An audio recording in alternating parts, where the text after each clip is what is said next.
Welcome to another episode of Technically You, the podcast that digs into the threats, tactics, and technology shaping our digital world. Today, we're diving into a stealthy but powerful cyber threat, DNS poisoning, also known as DNS spoofing. This is one of those attacks that can reroute your internet traffic without you even noticing. It's like asking for directions and being pointed straight into an ambush. Exactly. By the end of this episode, you'll understand how DNS works, how DNS poisoning happens, the real-world impact of these attacks, and what we can do to protect ourselves. So before we get into poisoning, let's talk about DNS itself. DNS stands for Domain Name System. Think of it like the internet's address book or phone book. When you type www.xsmalls.tmx.cm into your browser, your computer doesn't actually understand that address. It needs an IP address like 93.1840.2160.34 to know where to go. DNS is the system that translates domain names into IP addresses. And this process is happening constantly and behind the scenes. Every time you visit a website, stream a video, or open an app, your device is querying DNS servers to resolve those domain names. Now, enter the bad guys. DNS poisoning is when a hacker manipulates the DNS system to return the wrong IP address. Instead of sending you to a legitimate website, you're sent to a malicious one. So imagine typing in your bank's web address, and instead of going to the real site, you land on a perfect clone controlled by attackers.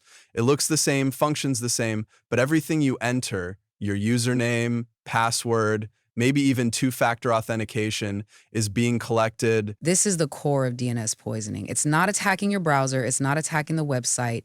It's corrupting the map your computer uses to find websites. It's like a GPS intentionally directing you into a brick wall. Now let's break down how this attack actually works. The most common method is called DNS cache poisoning. Here's how that plays out. A DNS resolver asks for the IP address of example.com. The attacker floods the resolver with fake DNS responses before the legitimate response comes back. If the fake response arrives first and passes verification checks, it gets stored or cached by the DNS resolver. From then on, anyone asking that DNS server for example.com will get the attacker's fake address. With DNS poisoning, the timing has to be perfect, but attackers have gotten good at this. There's also man-in-the-middle DNS spoofing, where an attacker intercepts communication between a user and a DNS server, changing the response on the fly. Another vector is compromised routers. Many home and small office routers are rarely updated and have weak default credentials. An attacker can change the DNS settings on the router itself, forcing all traffic to use a malicious DNS server.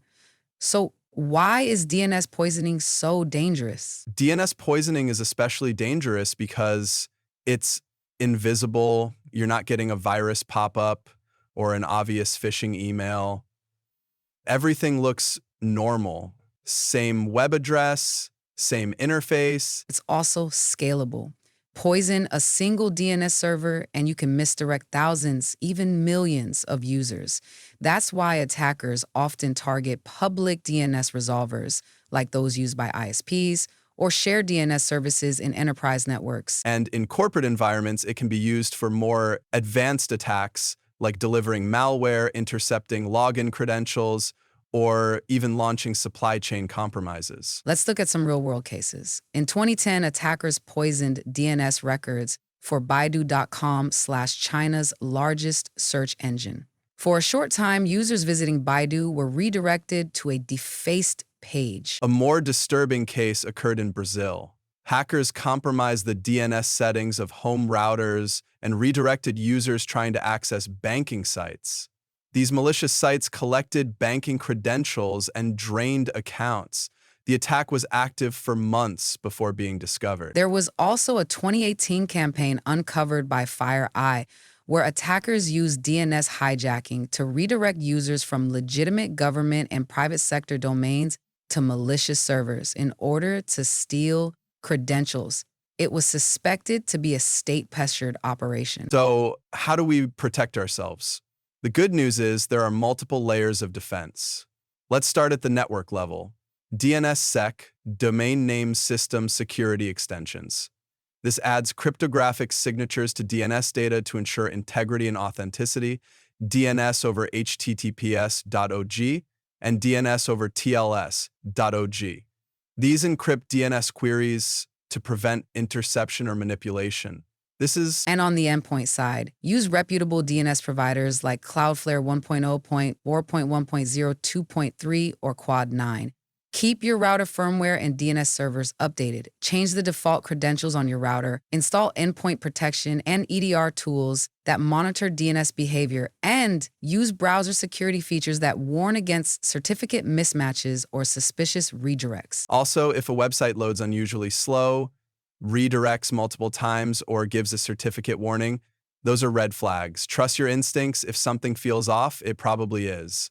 Now, let's cover the future of DNS security. The DNS ecosystem is evolving. More organizations are adopting zero-trust models that treat DNS traffic as untrusted until verified. We're also seeing tools like threat intelligence, integrated DNS filtering, which blocks known malicious domains in real time. And with AI and machine learning, some systems can now detect DNS anomalies like unusual query patterns or uncommon destinations, and flag potential poisoning attempts. That said, attackers are always adapting.